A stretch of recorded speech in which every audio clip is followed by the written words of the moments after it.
Ever looked at a blueprint and thought, this is just the beginning of something incredible? Welcome to the Inner Blueprint Podcast, where we believe the most extraordinary builds start with you. I'm Shawn Feurer, the Universal Mindset Disruptor. For over 2 decades, I've turned simple plans into remarkable realities in the home improvement world. Now, I'm here to help you do the same for your life and for your business. Make sure to take some notes, and most importantly, enjoy the ride.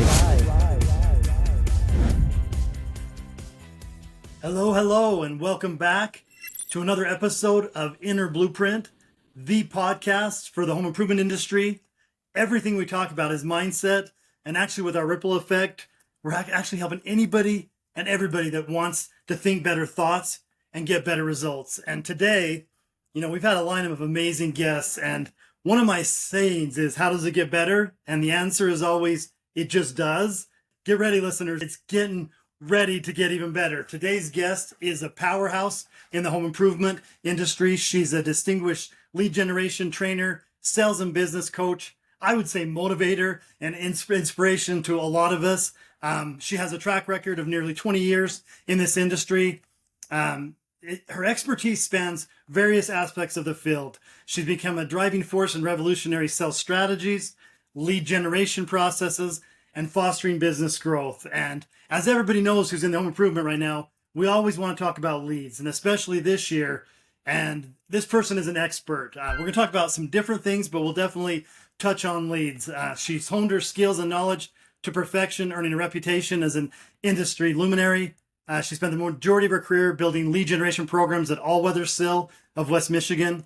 In 11 years, she climbed the ranks from canvas manager to director of sales and marketing over the entire organization. The most impressive part of this growth was growing the company's lead generation from 1.7 to 8 million, utilizing no TV, no direct mail, and no digital marketing efforts. So you're going to want to pay attention to what this guest has to talk about. Let's just get her on. That's a little bit of an introduction. You've probably seen her speak at one of the stages. Welcome to Inner Blueprint, Megan Beattie. What's going on, Megan? Hey there. Hey, everybody. How are you doing today? Excellent. Excellent.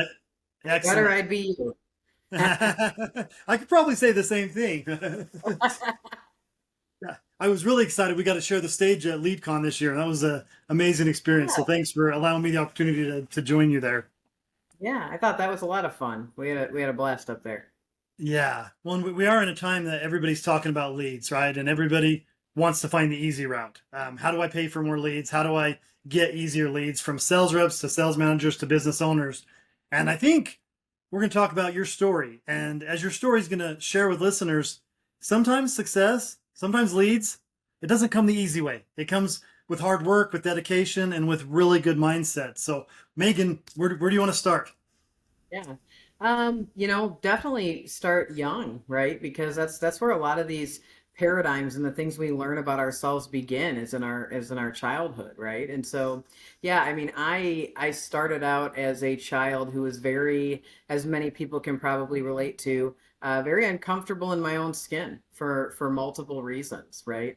And I think that when we are uncomfortable in our own skin, we tend to reach outside of ourselves, right? We've got this proverbial hole in the soul, and our solution is to reach outside of ourselves for things that make us feel better about those things. And so, I was no different. I was a rebellious teenager. I didn't grow up real wealthy or anything like that. My parents did okay. They were your average, middle class family. And wasn't something that I was brought up in, $1 million house or anything like that. It was, we did all right. I always had food to eat, clothing on my back, and that sort of thing. But definitely had to learn hard work, the hard way growing up. So I remember when I was 13, I had too high of a phone bill. And Shawn, that was back when the internet was dial up by the minute, right? I don't know if you're old enough to remember. Yeah, that. I am. You Yes, are. I remember that.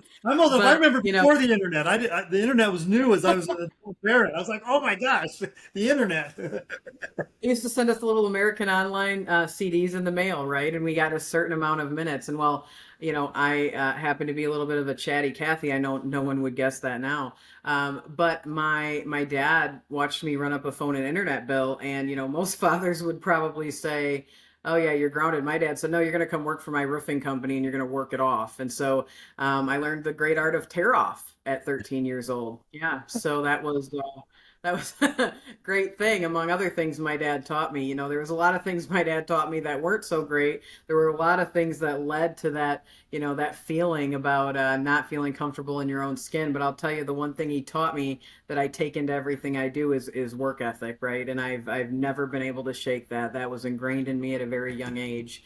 And so, like most teenagers, I knew better than my parents, right? I always knew better than them at the ripe old age of 14, which now I have a 14-year-old, and seeing the way that works. The other side of that, right? What it's Yeah, actually well, like. those tables they turn, right?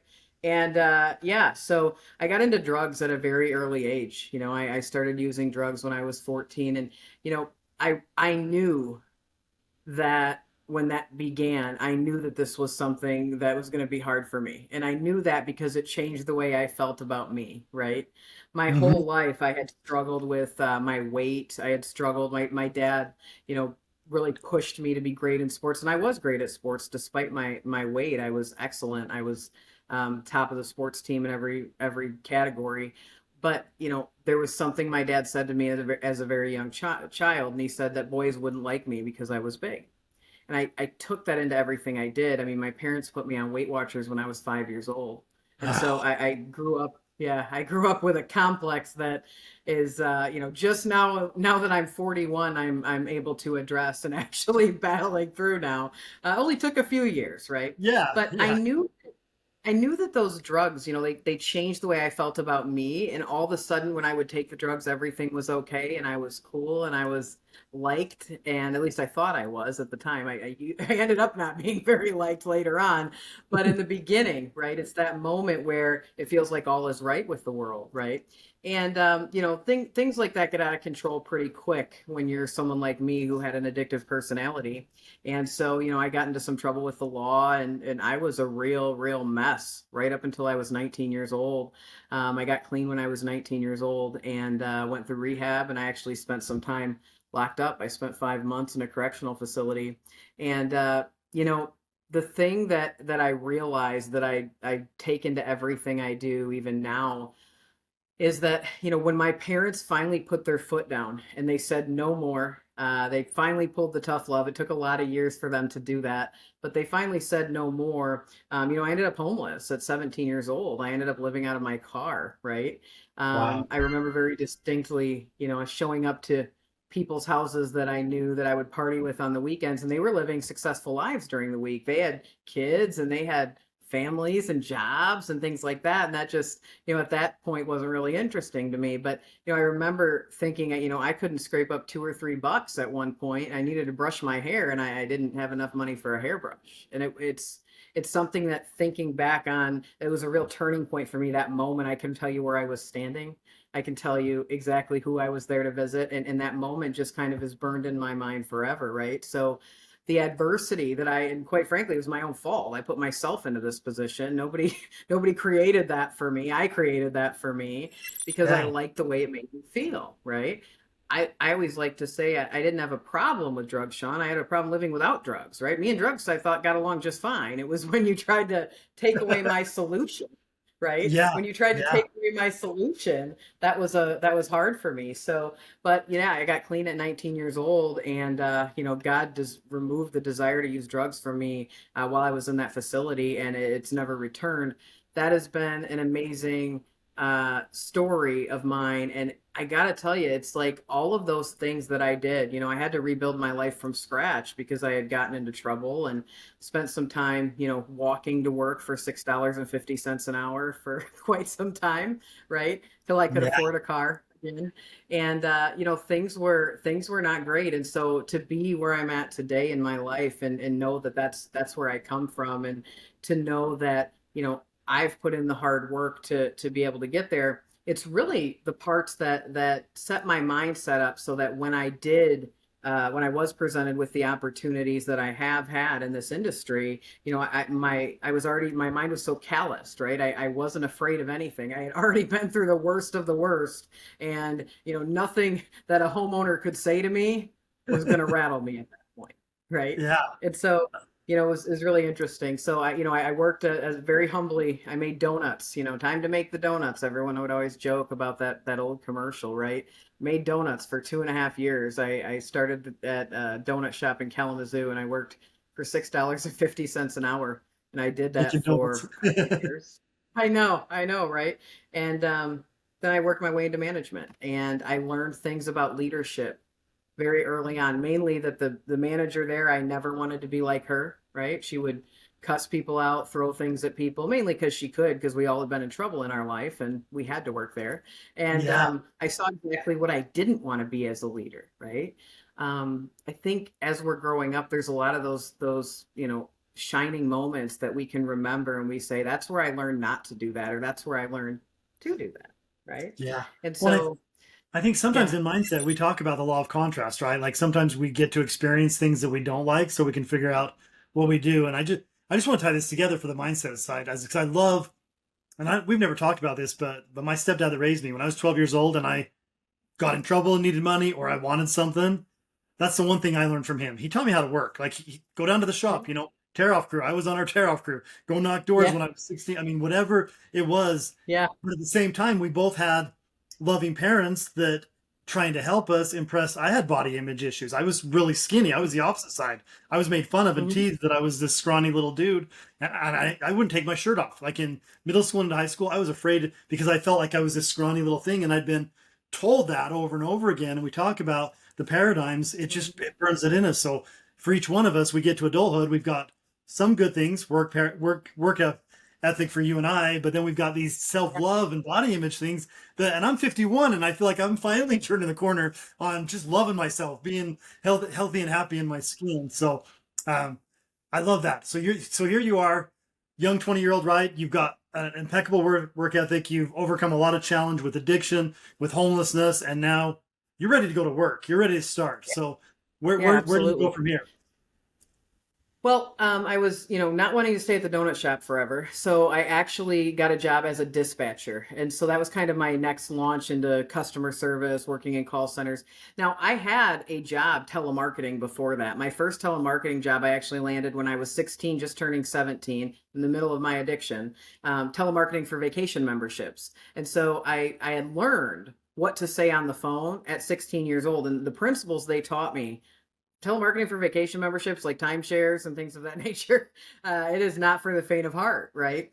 But one No. thing I found out was when I started doing that, I thought, wow, people will pay me a lot of money if I'm good at this. And that was something that always kind of stuck with me, right? How So how long did you make it doing that at 16? Because that's a hard. I mean, you get a lot of rejection in that. yeah, How long did you I got last? fired. I got fired on 9/11, actually, right as the planes were crashing into the towers. I was fired for being late.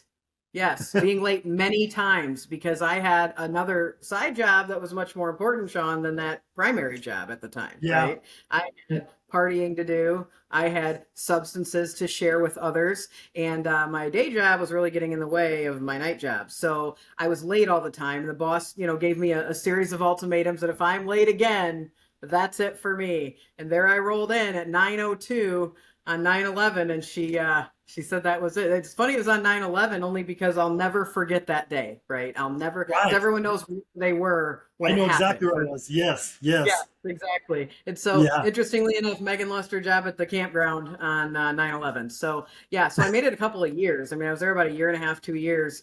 And, it was an interesting scenario because a lot of people working in phone rooms had backgrounds much like I had, right? So I was surrounded by people of like character there. And it was kind of a joke, that we'd have parties in the bathroom on Fridays and, all these cool things. Yeah. But I learned a lot of things there. So fast forward, once I wanted to get out of the donut shop, I'm like, I know I can make money on the phone, right? There's no doubt. So I took a job at a restoration company as a dispatcher, and I did that well. At first, I just answered phones, and then I actually learned how to dispatch. So that came in handy later in life when I was logistically putting schedules together for salespeople, large sales teams to run leads. I knew, what direction people needed to go, how much time they needed to get places. So that was a skill set that, even though, again, wasn't what I wanted to do forever, but it was something that God knew I was going to need later in life. So it was just interesting how, things progress. That restoration company gets really slow in the winter. So I wanted to take on, because I'm a workaholic, I wanted to take on a part-time job, right? So I interviewed for a telemarketing job for a home improvement company. And so I landed at my first real home improvement company. I came in for an interview as a part-time telemarketer with the owner, and he looked at my resume for vacation memberships, and he's like, well, you said you did confirmations here. I'm like, yeah, I call people and make sure they're coming on their free tour and picking up their free gift. And he said, well, could you do that in our call center? And I'm like, sure, I'll do whatever it takes to work here, right? And so the guy he had in the manager seat was just kind of like part-time helping him out to build the call center. So I started working there as a telemarketer, and within a week, he said, do you want to be the call center manager? And I'm like, okay. Yeah, I mean, I could, right? I said, but I still have my full-time job as a dispatcher. And he says, well, what will it take for you to come here full-time? And I said, salary, benefits, done, he says. So he brought me in 30 days after I started. He hired me full-time. I quit my restoration job, and that's where I started learning what I know in the home improvement business. So that owner, he taught me a lot about the business, right? A lot of the basic things I know about sales teams, the basic things I know about leads and homeowners and the way that leads act, I learned from him. He taught me so many things. And he also used to say a lot of sayings that at the time I thought were really stupid and corny,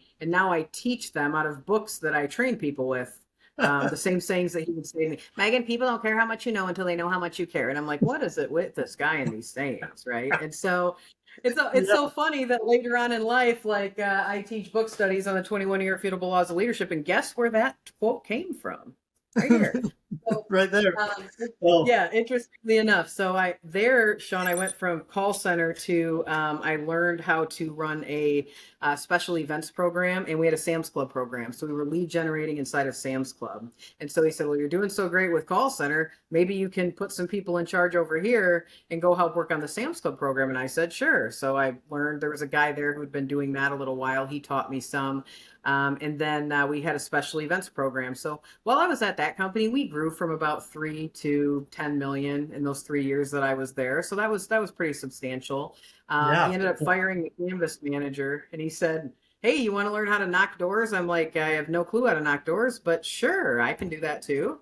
And so I was strategically putting people in place in each of those departments, right? I brought a girl from the restoration company with me when I left. She left shortly thereafter. She was the other dispatcher. She's my best friend. Today's actually her birthday. Funny. She watches this. Happy birthday.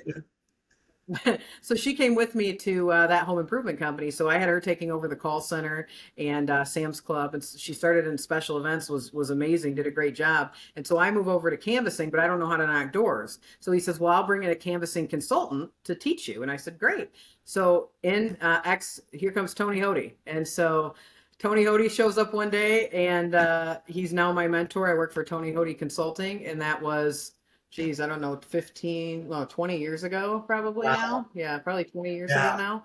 And so, that was when I began my real professional career. I learned some basic things, but when I really started to learn how to create leads out of nothing in a big way, it was after I met Tony, and he taught me everything that I ever have known about door knocking, everything I've ever known about special events, call center too. I took my vacation membership telemarketing and merged it with the Tony Hody call center methodologies, right? So we created sweepstakes programs, and we created ways to aggressively market home improvements. And so it's been a wild ride. I left that company 2009, the end of 2009. The owner and I just did not see eye to eye on the way the business was run, and was very grateful for the experience. I can't say anything bad about it. It was a great time while I was there.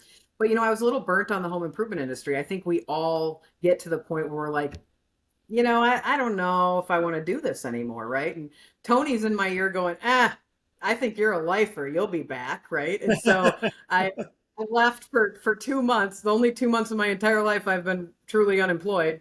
And I sat around for a couple of months and he said, well, call me when you're ready to go back to work. And so I did. And he wrote letters to 3 or 4 of the largest remodelers in West Michigan. And I had, Brian Elias called me within 24 hours at 1-800-Hansons. So he was running. A couple of companies called me. I landed at one company for a couple of weeks.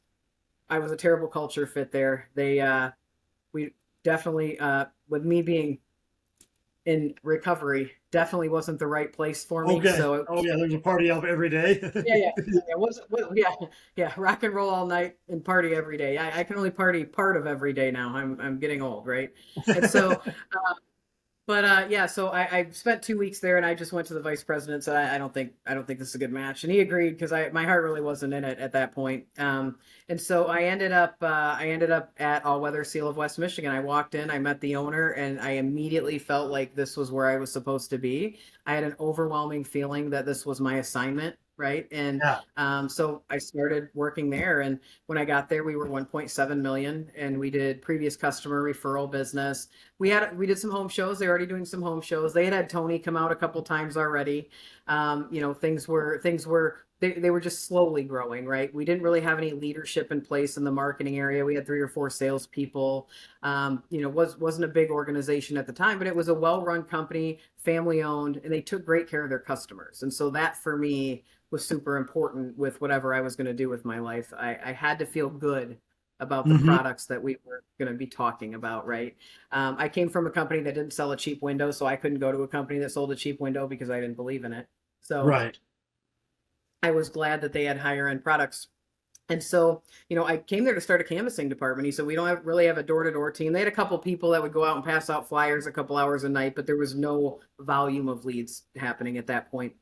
So started a canvas team, yanked one of their kids out of the call center. I made him a canvasser. He did rebuttals way better face-to-face than he did on the phone. So I said, you're not a telemarketer, you're a canvasser. Get your shoes, you're coming out with me today. And so we went out and knocked doors, and that kid ended up being my assistant for a while, and I trained him up. And so I hired groups of young, hungry people. I mean, that's really the demographic of people that do a great job working with me, because they remind me of me. I mean, that's ultimately what it boils down to, right? And so created a canvas department, put people in place that could run that. They all of a sudden the call center started dropping all my leads, and I said, well, yeah, because I can overcome objections and they don't know how. So of course they're going to drop my leads when they roll in. And he said, well, can you fix that? I said, sure. So I went in the call center, took that over, grew that. Then pretty soon the girl that was doing the canvassing and special events when I got there, I was just blowing past her, and everybody knew it. She knew it. She really was more of like on the side of branding. She really wasn't, lead generation.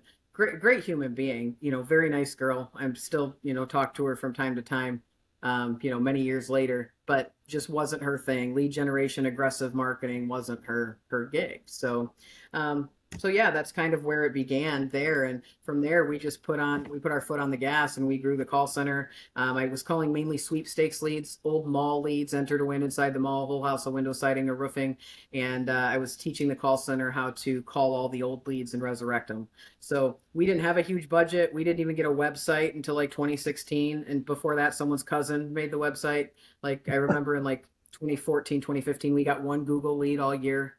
We didn't have, we didn't have that kind of budget. So we grew it from 1.7 to about 8 million using just past customers, telemarketing, old data, canvassing, and special events. So we grew special events to 300 events a year. We were doing 5 to 7 events per week. Now they're doing about 40 events per month. The events team's still going real strong for them. So they're doing a great job. I still work with them on a weekly basis, even though I left there in 2021. But yeah, we grew it from there, and really all through hard work, hustle, and grit. Again, I think the industry that we have now in the home improvement industry, they're a little bit spoiled with digital marketing, right? We can just write the check and we can get leads, right? Yes. We can pay a lead aggregator and have 25 leads in our email box by the end of the day.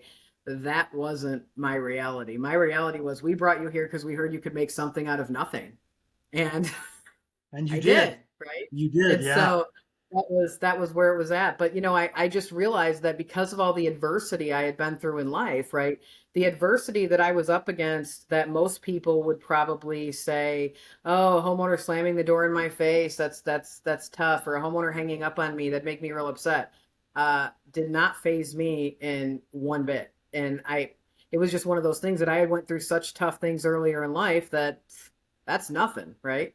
Somebody here is going to set an appointment. I just have to keep knocking, right? Somebody in Yeah. this neighborhood needs new windows, and eventually I'm going to run into them if I talk to enough people. And if I have the right mentality, if I believe that I'm going to talk to someone in this neighborhood, someone will eventually open the door. Same way, if I go out and I believe everyone hates me, no one will answer the door, everyone hates door knockers, I'm probably going to attract that same result, right? Mine looks for Yes. evidence to support that. So Yeah. so I could never have done those things. And I grew a great team around me. The company I was at was a company that took great care of their people, did a lot of giving back. I could really be passionate about what I saw us do day in and day out there, right? And the owner, to the very humble man, if I try and give him any credit for what he taught me, no, I didn't do anything. But truly, if it wasn't for Scott, I wouldn't be where I'm at today. And so it's a real reward when he comes to my speaking engagements now and sits in the front. Hates that I pick on him publicly, but I do anyway. Yeah. Heck yeah. But yeah. So the whole company, I am very grateful for my experiences there. And then once we got to about 8 million, I finally convinced him we needed a website. We needed to have inbound leads coming in too. We couldn't operate on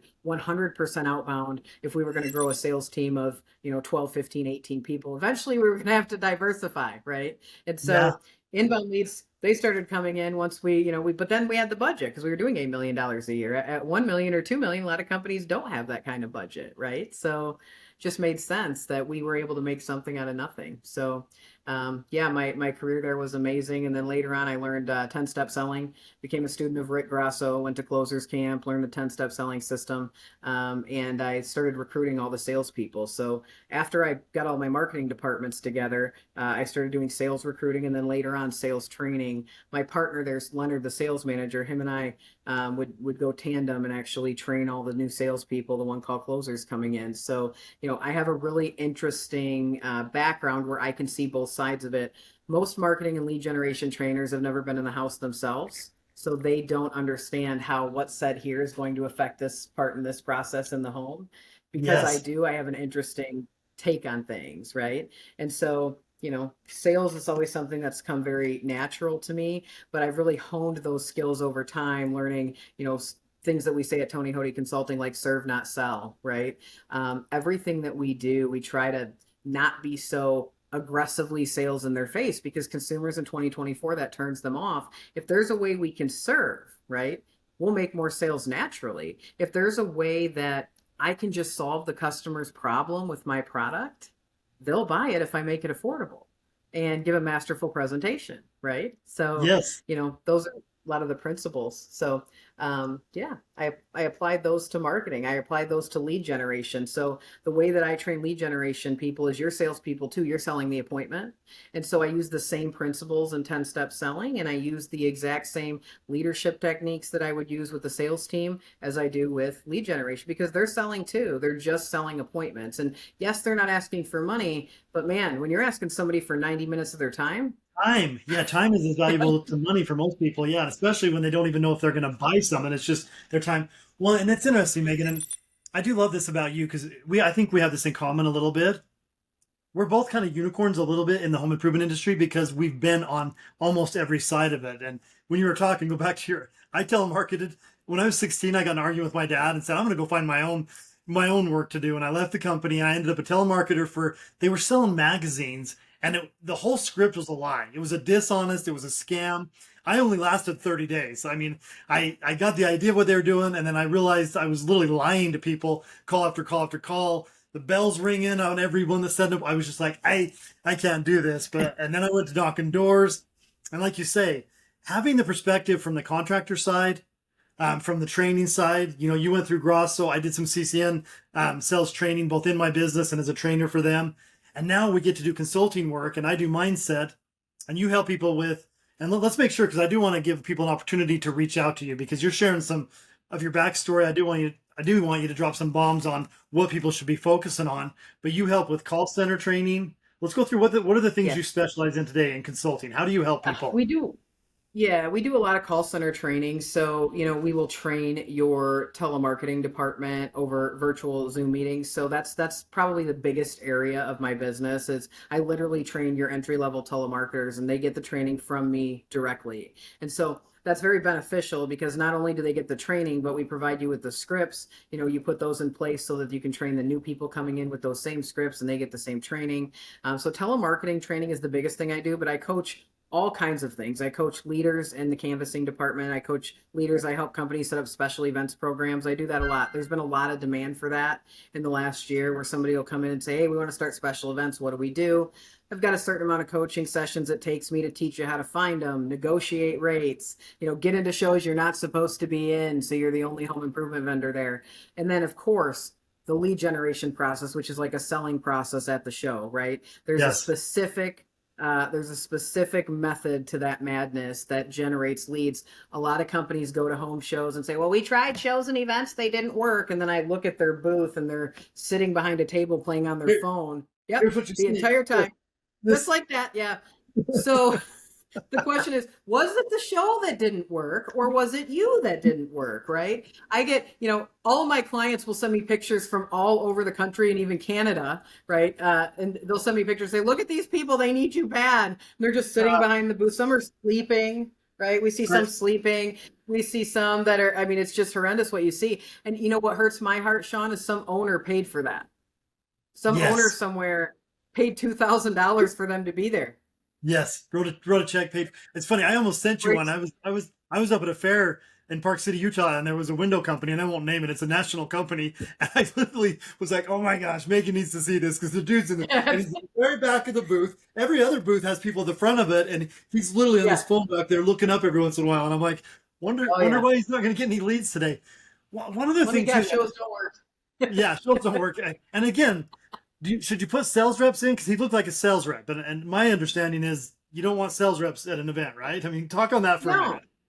Yeah. So one of my favorite questions is, can we have our sales reps work the booth? And I say, well, if you don't want results, that's fine. No, sales reps will write some leads, right? But understand this, you will never get the ROI at a home show with sales reps working it. And the reason for that is because they can't write the volume it takes to balance out the booth cost, right? Because the home show booth cost, you're talking $2,000, $3,000, $5,000 in some cases, depending on how big of a booth you get, right? And the salespeople are good at something, right? They're good at selling. They're good at working with the customers in the house. When the customer comes up that acts like they're not that interested and they might do something in the next year, sales rep's not interested in talking to them. They give them a business card and say, good luck. Call me when you're ready to buy. Meanwhile, the lead generator is looking at that same person walking up and saying, oh, I'm not going to do anything for the next year. And they're like, all I got to do is get an appointment. If I get an appointment, it's a sale, right? For them, that's the sale. And so what ends up happening at home shows is sales reps are great at what they do. They're great at closing and working in the house with the homeowner, right? Don't put them at a show for 12 hours and think that their energy level is going to be on 10 to drive people into the booth. They are going to scoop up all the easy ones. They're going to set some good appointments. They're going to get some sales. So then we think that's a great idea. If you had put the same show with a group of lead generators that I've trained, they're like a little army, right? They're going to set 17, 18 appointments a piece, and your volume is going, you got leads to live on for the next 6 months. And so, that's the difference, really, right? When the sales rep, and in my experience, and I was a sales rep that got set at a booth, we're used to selling. It takes an hour or two in the home, so we're spending 20, 30 minutes literally trying to sell them without meaning to. The product. How long do your people, when they're trained right, how long are they from initial interaction to they 5 to 8 convert? minutes. 5 minutes. 5 to 8 minutes. You've got an appointment. Yeah, 5 to 8 minutes. They've got an appointment. It's buttoned up. They're sending them out the booth. They've got an appointment reminder, a date and time. They've walked them through a packet of information that gets them excited for the appointment because the sales rep is trying to sell the product in the booth because that's what they're great. They're like, oh, and then they start going on and they're like, we're so big and we're so great and we can't wait. And look our window, it has a U factor of 0.28 or below and the national fenestration count and the argon and krypton gas. And the customer's like, oh, great. Oh, that's really good information. Oh, thank you. Yeah, I appreciate that. Anyway, you have a business card? They're out. They're out. Well, and the other thing too is the more information the salesperson gives them there, they don't need you to come back out of the house. You already gave them your pitch. I had that happen a lot because we did home. Yeah. Yeah. Yep, I know what your window is. I know what your UV is. I know I don't need to know anymore. I'll just get a few other people to come out, and yeah, so it is an important thing. The other thing too that it's so interesting to me because I've worked with a lot of home improvement companies across the United States and Canada, including my own. Most companies are set up primarily at the beginning and for most of their operation inbound only. Yeah. Back in the day for me, it was Yellow Pages newspapers, then it shifted. So they're inbound, and you're good. And anybody listening, if you need to get more leads, and we're in a year where traditional sources and inbound isn't working as well as it has in the past, you need to have outbound. Megan started with outbound, got to 8 million, and then added it. And I know, I've done some work with one of your students, Lakota, who he's built his whole company without inbound, right? It's all outbound. It's literally, the reverse, and it's not the industry norm. And so anybody listening, if you're a company that's struggling for leads and you're on the old, I'm going to call it the old inbound only model, you need to take a look at shifting, and you need to start doing events. If you don't have and I can't believe how many companies don't have a call center. Well, we have a receptionist that answers the phone and does some outbound. That's not a call center. So speak a little bit about the importance of just having outbound lead sources, because it is becoming more and more important. Yeah. Think of it like this. Like if all you rely on is inbound leads, so what you are 100% reliant on, you have to think about this now. You're 100% reliant on customers calling you. So if there is a downturn in the economy and people stop shopping for non-essential items, right? If there's a disaster of any sort, if there is something that happens and the inbound inquiries dry up for any reason, like what if the internet crashes tomorrow? I know 900,000 companies that would lose their mind. They wouldn't know what to do, right? Right. What happens tomorrow? The internet is not an option for you. What will you do? I know very few companies that say, oh, we'd be fine. We'd just beef up this, and this, and we'd be okay. So we need some outbound sources just so that we are not a one-trick pony and stuck in the case that there is something that happens to, and we're seeing that right now. The inbound searches for our products are coming off of this huge boom after COVID, right? And what's happening is now people are like, oh my gosh, it's so hard. I'm like, no, this is just 2019. I don't know what you guys think is. I mean, this is no different than 5 or 6 years ago. You all just got spoiled. I remember canvassing in 2008. Okay. So, so we have to have some way to what we call control our own destiny. And if I'm reliant on the customer to call me, if I'm reliant on lead aggregators only, if I'm reliant on any of those things, and that's all I have, the day will come where there's not enough leads on the calendar tomorrow, and we all turn around and go, well, guess we'll try again tomorrow. With outbound lead sources, we make it happen. Like my entire being when I was at All Weather Seal was I did not want it to be 9 p.m. at night and I look at the lead log and go, oh, Scott's going to be so mad. I don't have 2 for everyone tomorrow.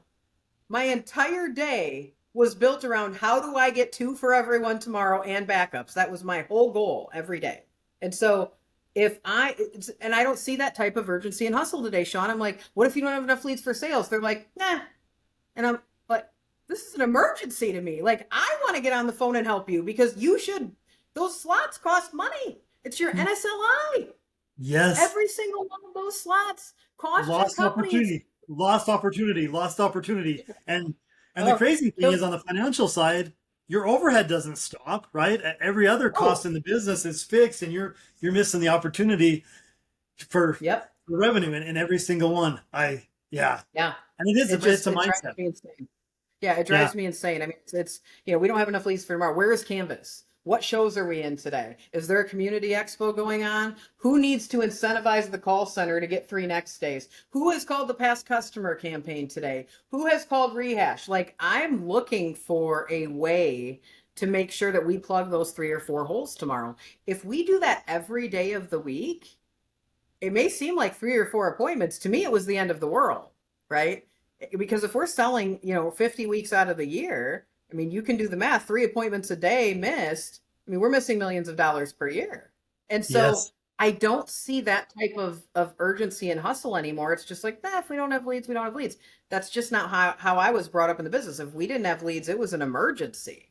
And Megan had a fire lit under her little butt to get going and make sure that we had the leads. If I had to go knock the doors and get them myself, I would. And so Yeah. I think that's why, me as a coach is attractive to owners, because they're like, oh yeah, my team needs that. Like, my team needs to understand why leads are so important on the calendar tomorrow. And it's an inside out job, Shawn. If our team comes to the office and feels like they're professional botherers and they're going to call a bunch of people and nobody wants to hear from them, and that's their mentality about their job, well, of course they're not going to set a bunch of leads then. So it's also about inspiring them to understand the great impact that they make on the economy and on the world as a whole, right? It's not that you're a professional botherer. And if you believe in your product, you owe it to them to close them on it. Yeah. And I just cannot believe the amount of companies that don't understand that if your team actually had the belief in what they're doing and felt that it was in the customer's best interest, they're going to be an army that's on fire for your company.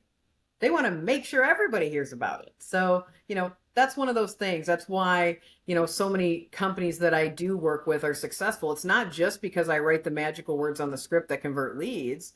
It's also because we work on the mentality of your people. And if you've got the wrong person in the leadership seat, I'm going to tell you.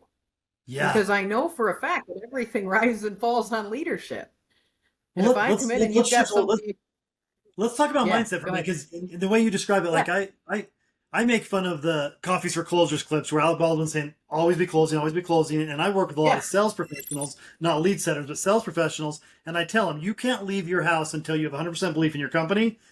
Always be closing on that. 100% belief in the product and price. Always be closing on that. And 100% belief in yourself. Take that and put it over with the call center, with the lead. It's the same thing. They have to believe. And for me, and you and I think have talked about this in the past, it's the spirit of the business.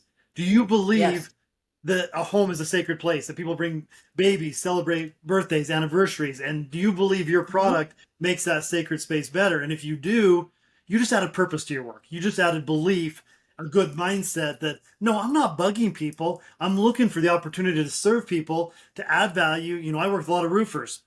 I'm just a roofer. No, you're not. You're a protector of the home. Like when it rains and it hails and we have these high winds, I can sleep at night knowing there's not water leaking in my house. And I think, like you say, there's no sense of understanding of that. It's just like, oh, I'm going to bug people. They don't want a roof. Well, maybe they need one. Maybe they need you to get more assertive and maybe get more belief in what you're doing, so we can actually get them to get a rep out there, do an inspection, find out, oh my God, we do need it.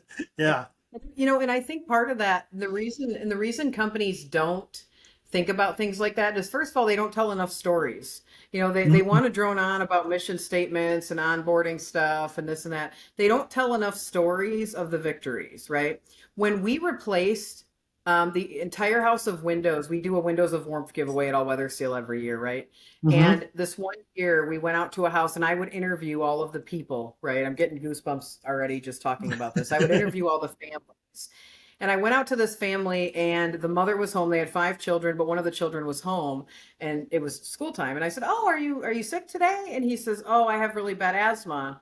And mom was like, yeah, we've taken him to specialist after specialist. They can't figure out what it is. He coughs and hacks so loud in the classroom that they have to set him out in the hallway. And so we just bring him home when that happens because he's not learning anything. And so I was like, oh my gosh, that's terrible. I go to look at the windows that, are going to be possibly replaced for free, and they're all covered in mold. And I said, oh my gosh, did you see? And she says, I know, I clean it every week and it just keeps coming back. I don't know what to do. They were old aluminum windows. Aluminum windows in Michigan get very wet. I mean, in Michigan, that's not the ideal product to use on a residential home, right? And so I'm like, wow, I'm like, these people have to win, right? So I go to the company Christmas party. I'm like, this is the family that has to win, right? And so everybody made the right decision. They picked that family. We replaced the windows and, yada, yada. Well, a year later, it's our next company Christmas party. I would always call the winners from the previous year and say, hey, you like everything? How's everything going? Just so I can update everyone, on how it went. And they said, oh my gosh, we were going to call you. And they said, and I said, oh, do you want to come to our company Christmas party? And they were like, sure. And so like on a whim, they loaded up the whole family, came to our company Christmas party and said, you guys think that what you do is just windows. And they said, for us, this changed our life. Our son has not missed a day of school since you guys replaced those windows. And they were in tears up in front of our whole company. And they said, you guys think it's just windows. It may just be this to you, but for us, our son gets to graduate with his friends now. Our son gets to not be held back a grade in school. Our son gets to feel normal like everyone else. And there's not a dry eye in the room, Shawn. And all of a sudden I'm looking around like, yeah, good thing you all bothered everyone all year on the phone, huh? So we can do stuff like this. So, then we all have a good, cry and then a good laugh. And we're like, wow, our jobs are way bigger than we give ourselves credit for. We also had another scenario with a service issue where this customer sent in a picture that we covered glass breakage under warranty in a window that we put in, broken glass, and they thought a bird flew into it. They found a bullet hole lodged in the frame of the window, and they showed me a picture, and their child sits right in front of that window every day. And I'm like, man, it's a good thing when they said, I want to think about it, that one of my sales reps got past that objection. Yes. They had single panes in there, Shawn. It would have been over. Yeah. It would have been over. And so, when you see enough of those stories, you start to have a different mentality about your job, right? And I don't think as a company, we share with our people enough about those types of scenarios where we're truly making the world a better place. Whether you see it day in and day out, I see it at least 7 or 8 times a year in different ways that show up, right? Yeah. And if you're not telling your people those stories, I'm telling your people those stories because I want them to know that you've got those stories happening at your company too. And so, it's really about getting them bought into the fact that they're helpers and they're problem solvers. They're not professional botherers. So what if 5 Mrs. Joneses slammed the door in your face today? What about the one person who was going to slip and fall in the bathroom next week, but instead you got us in there and now we're replacing their tub with a low threshold shower? What about them, right? Did you forget about the person who has a paraplegic for a mother or father and wants to be able to bathe them easily? Like there's so many great things that our industry does, and we don't celebrate it enough. We don't talk about it enough. Well, I love, all those examples, but even the simple things, right? Like if somebody has more affordable heating and cooling from doing the right insulation, the right window insulation, and the curb value, the curb appeal, pulling up and having pride of ownership. There are, the spirit of the business, man. It's for most homeowners, their number one investment. They have more equity in their house than almost any other investment. And we get called to serve that. And like you said, it's not selling them, it's serving them. There's a need. We work for a professional company. We've got a professional solution. And if I believe in that, that's the thing. I gotta, and sometimes, like you said, it's just telling a story and you get a call center rep or even a sales rep and being, oh my gosh, like I was minimizing. I was going out there with commission breath, just trying to sell somebody something, not realizing that if I have a servant heart and I go out there looking to solve problems, I'm going to sell more and I'm going to serve more. So I love that. Any other mindset tips or lead generation tips you want to share with listeners? For sure. I'll drop this one too. We have to think about it too, whether we're selling the appointment or selling the product. Okay. We have to be thinking about who's getting the best deal, right? Because yes, we're going to make some commission. We probably pay our bills or take our kids to do something fun and then it's gone. Right. But what does the homeowner get? They get a lifetime of peace of mind. They get reduced heating and cooling bills for the rest of their existence. They get, a return on investment in terms of their home value and their property value. So, sometimes we're like, well, I don't want to sell them. Well, they're getting the best deal of everyone in the equation. Yeah, the company makes a little money. The, sales rep makes a little money. The installer, we're keeping them busy. The marketer makes a little money. But ultimately, the customer is who gets the best deal out of the equation. So we have to think of it like that. It's something where if you don't get them, you know as well as I do, Shawn, somebody's gonna, and it might be Chuck in a truck or Dale out of jail, and God knows what's gonna happen then. Yes. And then I call it the tail light warranty. As soon as the truck leaves and they have the check and the tail light disappears, you never see them again. Like you're never seeing them again. No, it's so, unfortunately they're gonna they're going to get just what they paid for, and they're not going to get what they didn't pay for. And, that's the thing. There'll always be 100 people that'll do it cheaper than you, right? But it's only cheaper initially. When you have to call somebody else to come back in 5 years and do it the right way with inflation, it wasn't any cheaper. Trust me. It actually cost you double. I mean, my time in the business, I can't tell you how many times I got called out to a customer that didn't go with us, had a freaking mess on their hands and wanted us to fix it. And it ended up costing them more than we would originally charge them because we had to fix stuff. We had to tear it down. We had to redo it. And that to me, and that's the thing too, when I deal with sales reps, I'm like, if somebody gets screwed by chucking a truck, it's your fault. You're the one that didn't do your job and build value and let them, because again, why do they default to price? Because they're comparison shoppers and they think this is a commodity. They don't understand, consumer mindset when they buy TVs, cars. You get 3 prices, it's the same car, it's the same TV. You get 3 prices on a roof, on a window, on anything at home. That's 3 completely different products, but the consumer doesn't know that, right? They do not know that. They just sometimes think, well, it's a similar product, it's going to be a similar job, but there's so many components to the project that we have to do a better job from the lead setting, from the sales process, of the mindset of explaining that, right? And then when we do that, we see the kind of growth you've seen in companies over the years. Yeah, it's all about the why. It's all about the why. And so, that's what we start with our mindset group, right? We start with the why. What's your why? And we have to start with that with our teams, and we have to start with that with scripting. Like if they don't understand why they're saying what they're saying, they're only going to say it when you're looking, right? If you want a sales rep to say what you want them to say when you're not looking, well, we better make sure they're bought into the process. Yes. Right? Why are we asking this question? Why do we say it's so, I don't know if you remember, I think it was one of the Y2 marketing guys back in the day, but I remember listening to a speaker and he was talking about, he had a process to cool French fries for his little boy. And in the summertime, they'd go to McDonald's, they'd get some hot French fries, he'd hold it in front of the air conditioning, and then he'd hand it to his little boy. 6 months later, boy's a little older, he hands him the fries, the kid takes out the hot French fry, puts it in front of the heat. Now, it's not air conditioning, it's heat. Burns his mouth. The process was the same, but he didn't understand the why behind it. And I always use that when I'm talking about why. You have to know why you're asking questions. Why are we talking about this? Why is this important to the customer? And like you said, if we understand and if we teach the why in the process and have better mindset around it, people are going to use it. Like for you and I, once we understand why we're doing something, we're going to do it every time. If it makes a difference and it matters. But I think there is lack of training and understanding in almost every organization of, why do we do it this way? And the worst answer we can hear is, I don't know, we've always done it that way. Oh, that's not why. The most expensive words in business, because that's the way we've always done it. And I'm just like, oh, please don't do that again. Like, if you don't know, it just kills me when I hear that, because it's the old wives' tale that's passed down generation to generation and nobody knows why they're doing it. Right. Yeah. And so it's always interesting to me, because I'll come in, well, why didn't we have time to train this person?